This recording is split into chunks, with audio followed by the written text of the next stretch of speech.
We begin with the breaking news of today. Rahaf Al-Qunun, the Saudi teenager who waged a social media campaign to flee her country and escape her family, well, she's now in Canada. She was welcomed by the Foreign Affairs Minister, Chrystia Freeland.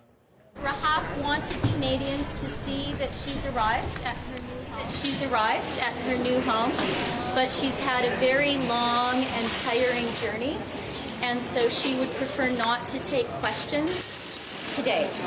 So please respect her. She's a very brave young woman who's been through a lot, and she is now going to go to her new home, and then I'll come out and say a few words with people.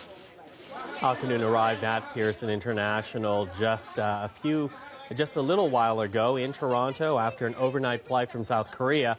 Canada granting her refugee status at the request of the United Nations. She says she was abused at home and feared for her life after renouncing Islam. She was on her way to Australia when her passport was taken away in Thailand. She barricaded herself in a hotel room and used social media to appeal for help. Her tweets and her plight went viral, and she eventually got her passport back. Well, as we say, she just arrived at Pearson International. That's where we find the CBC's Lorenda Redekop right now. So, Lorenda, nice to see you. Describe the situation there this morning.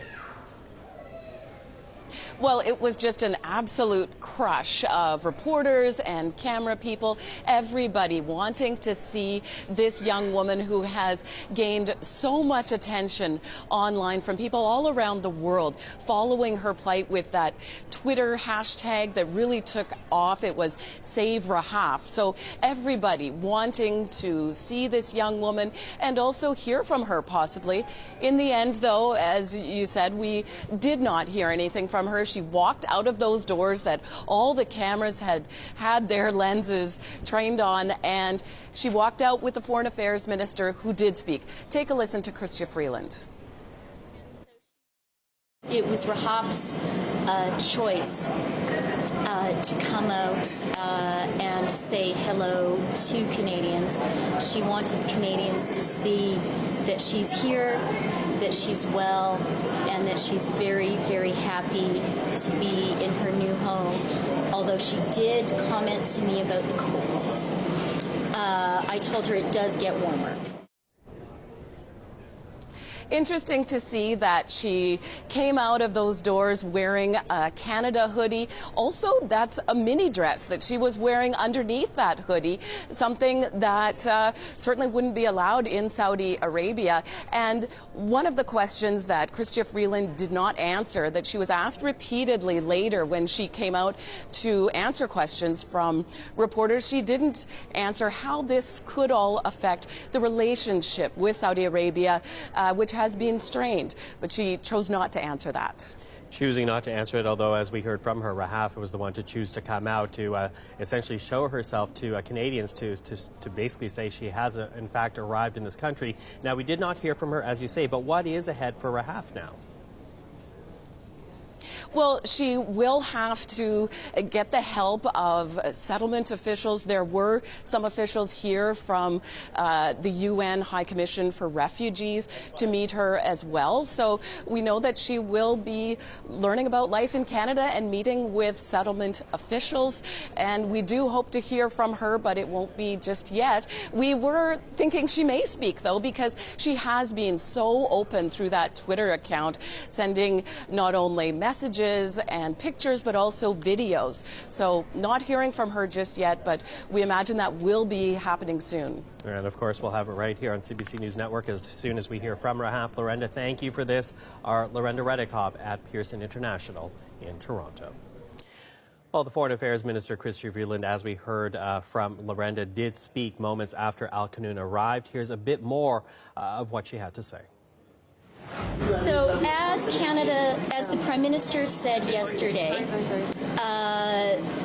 UNHCR, after speaking with Rahaf, after considering her situation, gave her refugee status. And then the task before UNHCR was to find asylum for her. UNHCR did feel that she was in a dangerous situation, and so UNHCR was looking very urgently for a place where she could find asylum. We were involved in those conversations, as were other countries, and Canada was glad that we were able to act quickly and to offer refuge to a refugee at the request of UNHCR, and to offer refuge to a person whose life was in danger. The Foreign Affairs Minister, Chrystia Freeland, at Pearson International just in the last hour. Well, let's stay on this right now, because joining us at this moment in time is Lauren LaRose. She is with the UN Refugee Agency in Canada, the UNHCR. She's at Pearson right now and saw the whole scene unfold. Lauren, hello to you.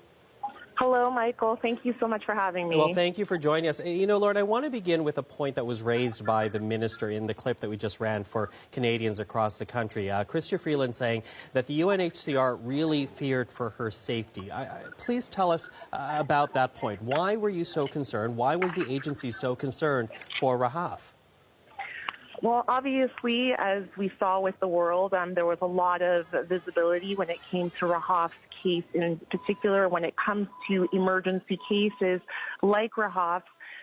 We have mechanisms in place to be able to fast-track her her placement in a safe third country, and so we didn't want to waste any time, and clearly took swift action with the cooperations of governments, and we are so grateful that we, with the support of both the Thai and the Canadian governments, that we were able to bring her here safely.